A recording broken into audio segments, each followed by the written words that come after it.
Esto es Por ahí vamos, podcast que aborda personajes y hechos de la historia y la cultura cubanas, rescatando pasajes y anécdotas menos conocidos. Es un espacio que ofrece la emisora Radio Reloj, único canal de información continua del mundo para disfrutar de sucesos curiosos de los que poco se habla. Hoy volvemos Iraida Calzadilla y Eduardo Quintana para hablarles sobre la participación de la familia Pérez, protagonista de la recuperación y traslado de los cuerpos sin vida de Antonio Maceo Grajales y Francisco Panchito Gómez Toro, desde el campo de batalla de San Pedro en la localidad habanera de Punta Brava, por el coronel Juan Delgado, jefe del Regimiento de Caballería de Santiago de las Vegas y 18 mambises que lo siguieron. Aquel fatídico 7 de diciembre de 1896, cuando cayeron abatidos por fuerzas españolas, los llevaron hasta la finca Dificultad, propiedad de Pedro Pérez, cercana al Cacagual. El adalid de la invasión a Occidente, Antonio Maceo, al morir sumaba más de 600 combates y marcaban su cuerpo una veintena de cicatrices. A su vez, Panchito Gómez Toro, con apenas 20 años, había alcanzado el grado de capitán y mostraba 14 acciones de guerra. Cuando murió, aún padecía por las lesiones ocasionadas en un combate anterior. Eduardo, cuando se habla de la muerte de Maceo y Panchito, inevitablemente se piensa en la labor de rescate del coronel Juan Delgado. Sin embargo, se ignora el decisivo rol que desempeñó Pedro Pérez, tío político de Juan Delgado, en el enterramiento de los héroes. Y no solo su figura, sino también la de sus hijos varones, quienes se sumaron a la búsqueda de un terreno contiguo a la finca Dificultad, discreto, apartado y repleto de vivijaguas que justificaran las tierras removidas. Antes del amanecer del 9 de diciembre, los cuerpos estaban enterrados y el trabajo sellado en lo que pasó a la historia como Pacto del Silencio, una gran y emotiva página de la historia que abordó la periodista Laura Álvarez Sánchez en su trabajo El Silencio de los Pérez, y a quien hoy entrevistamos aquí en Por ahí vamos. Hola, Laura. Gracias por invitarme a andar junto a ustedes por este camino tan histórico. El Silencio de los Pérez fue, en efecto, una nota escrita como parte de un trabajo de clases que me sorprendió y me dio muchas alegrías. Yo creo que la primera fue conocer a Miguel Bonera, que es el experto de patrimonio de Santiago de las Vegas, una persona con quien place muchísimo hablar y gracias a quien descubrí este tema. Porque recuerdo que llegué al Museo Municipal de Santiago de las Vegas y él casualmente estaba sentado ahí hablando con otra estudiante, mi compañera de aula, y ella nos presenta y le dice que yo estaba buscando un tema histórico para un trabajo de clases. Y él enseguida me dijo, mira, de esto no se ha hablado o se ha hablado muy poco o no se conoce lo suficiente. Y yo enseguida le dije, ese tema me interesa y no me había adelantado mucho. Y ya cuando me adelantó un poco más, ya supe que era eso lo que yo quería investigar y era eso lo que yo quería entregar como parte de mi trabajo de clases. Era una historia extremadamente interesante que curiosamente yo no conocía, o sea, ni yo ni mucha gente a mi alrededor. Y es increíble porque si grande y titánica fue la vida de Antonio Maceo y de Panchito Gómez Toro, aún más importante fue la preservación de los cuerpos sin vida que tuvo a su encargo la familia Pérez y que resguardó hasta que finalmente se pudieron enterrar en el Cacagual y se pudo levantar el monumento que hoy todos conocemos, pero sin ellos quizás no tuviéramos los restos, no tuviéramos ubicados los restos de estas dos personalidades de la historia de Cuba. Después pude conocer a Rudy Fernández Martínez, el historiador de Santiago de las Vegas, y que en su momento fue director del conjunto monumental del Cacagual, una persona que para ese entonces ya contaba con muchos años y que no me consta si todavía está en vida, pero que tiene una sapiencia tremenda y un amor por Santiago de las Vegas que es, por favor, me quito el sombrero. Y me senté también con él en la sala de su casa, un entorno súper acogedor, y él me enamoró de Santiago de las Vegas. O sea, yo le agradecí a Santiago de las Vegas este acercamiento que estaba teniendo a la historia, pero él fue el que me enamoró. Yo creo que si en aquel momento me hubieran propuesto una mudanza, me hubiera mudado para Santiago. Porque esta es solo una muestra de una historia que tiene Santiago de las Vegas, que es poco conocida, que es poco divulgada, porque nadie le es ajeno, que es un municipio que nos queda bien lejos a los que vivimos en el centro de la ciudad. Santiago, a pesar de todo, conserva muy bien esta historia y tiene personas como Rudy, como Miguel, que la tiene en su memoria y no solo eso, sino que la difunden. Por otra parte está Ela, con Ela que mantengo una relación bastante cercana, que Ela Brito es premio a la memoria viva de Santiago Las Vegas, otra persona bastante entrada en años, pero que tiene una dulzura para contarte lo que ella conoce, porque es recopilado por documentos, le interesa tanto la historia que vive en ella. Entonces, ella es otra persona completamente enamorada de Santiago, completamente enamorada de la historia, que siempre tiene las manos extendidas para cuanto estudiante y cuanta persona interesada y engancharlo. Yo creo que personas como ella, como Rudy, como el propio Miguel, deberían replicarse en cada municipio, porque cada municipio tiene su encanto, cada provincia tiene su encanto, cada lugar tiene su encanto y cada uno tiene su historia. Así que fascinada con Santiago Las Vegas, agradecida con estas tres personas, agradecida también con la profe Iraida, que nos abrió los ojos para decirnos que había una historia que no estaba en los libros, que teníamos que investigar, llevar a notas, hacerlas interesantes, hacerlas curiosas y también no solo conocerlas, sino promover a su divulgación.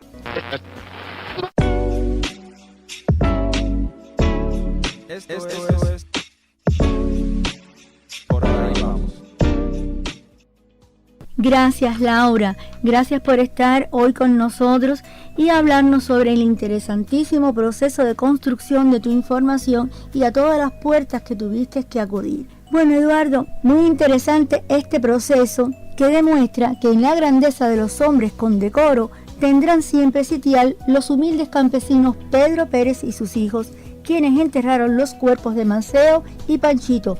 Guardaron el secreto para que los cadáveres no fueran mancillados por las tropas españolas y cumplieron un pacto de silencio que duró hasta el término de la guerra.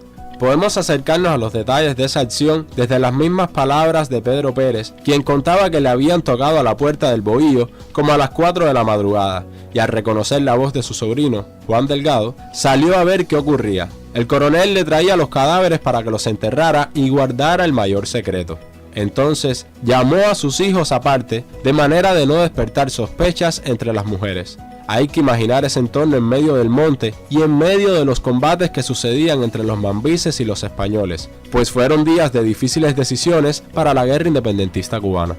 Al releer la historia, se siente una especie de místico imperativo en las palabras del coronel a Pedro Pérez cuando le dijo: procura enterrarlos antes de que llegue el día y que nadie se entere hasta que no se termine la guerra. Si Cuba es libre, se lo comunicarás al presidente de la República o al general Máximo Gómez.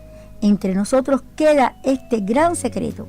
Eduardo, solo entonces el coronel le dio un apretón de manos muy fuerte y partió sin decir palabra. ¿Cuánto debían creer y respetar a esos campesinos que Bernardo Gómez Toro, hermano de Panchito, escribió que era obra de un designio, al parecer ineluctable, el confiar los despojos a hombres modestísimos en hábitos y mentalidad, a rudos campesinos, quienes guardarían el secreto con unción beatífica?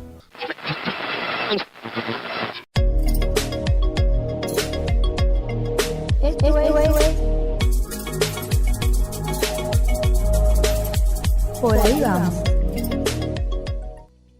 Vamos a reiterar a nuestros amigos oyentes que transmitimos desde Radio Reloj, emisora de larga experiencia en el dial cubano y el único canal de información continua del mundo. Hoy hablamos del Pacto del Silencio que cumplieron Pedro Pérez y sus hijos al enterrar los cuerpos de Antonio Maceo y Panchito Gómez Toro y no develarlo hasta finalizada la guerra. Testigo presencial del 7 de diciembre de 1896, Dionisio Arencibia, coronel del Ejército Libertador, develó a la revista Bohemia en 1946 que el general Pedro Díaz quería enterrar los cadáveres cerca de Rincón, pero Juan Delgado se opuso por ser un sitio peligroso, cruzado con frecuencia por columnas españolas que podían descubrir la huella de la sepultura. Por eso se acordó que Juan Delgado se encargara de señalar el lugar conveniente.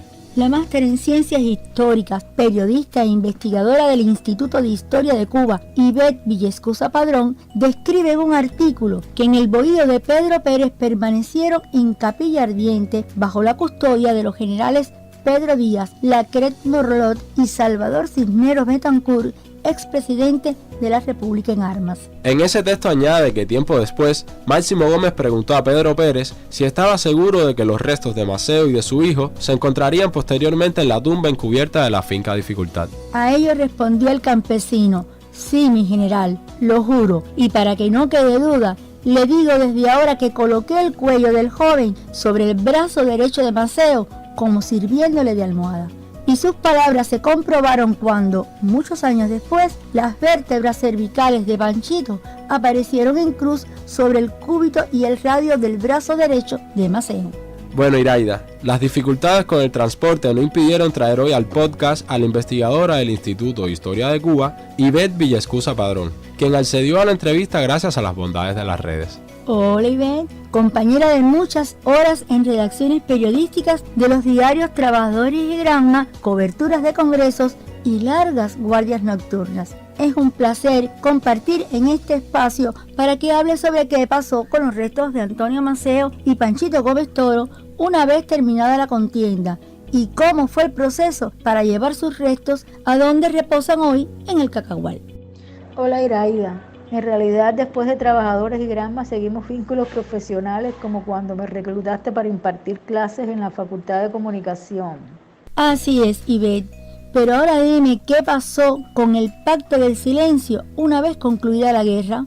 Concluida la guerra, el domingo 17 de septiembre de 1899, fueron exhumados los restos de Maceo y Panchito en presencia de Máximo Gómez, su esposa Bernarda, a quien todos llamaban Manana, la hija de ambos Clemencia, el general Lacré Morlot, y en representación de la viuda de Maceo estuvieron los mayores generales Pedro Díaz y José María Rodríguez. También estuvieron algunos doctores, Hugo Robert, Gabriel Casuso, Carlos de la Torre. Crónicas de la prensa como los periódicos de La Habanera y La Discusión describen aquel día de la exhumación con las calles de Jucán muy concurridas.